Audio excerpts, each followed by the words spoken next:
Hello po, ito na po ang aking hinugasan na kamatis. At gagawin ko po siyang pickles. Tatanggalin po ang sungot na ganyan. Pagkatapos ay pupunasan.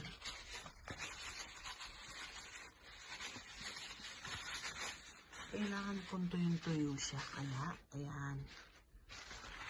Lalagay ko po siya dito.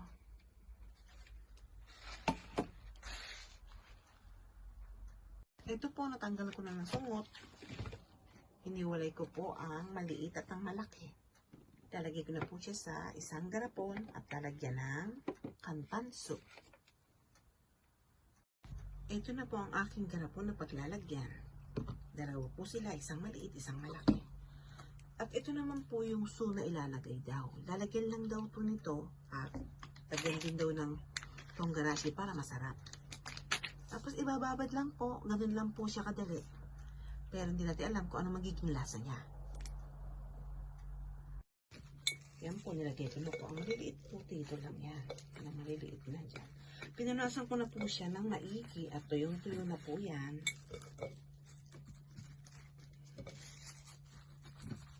Ito po, medyo may sira. Tatanggalan ko po yung sira niyan para ilagay ko din ito.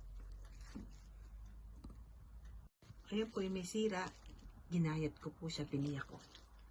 Lagay ko na po dito. Ito rin po.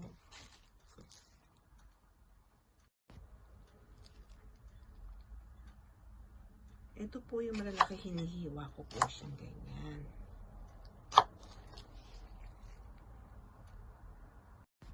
Ito po, ilalagay ko na po siya para alam ko kung siya ay magkakasya dito sa aking garapon. Mukhang magkakasya naman po siya. Meron pong tonggarasi, ilalagyan daw po ng tonggarasi.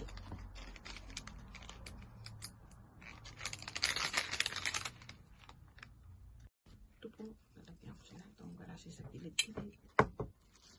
Dapat pala nilagyan ko kagad kanina ng tonggarasi. Umpisa pa lang. Ito na po, lalagay ko na po. Magkakasya kaya to? Baka mukhang kukulangin yata to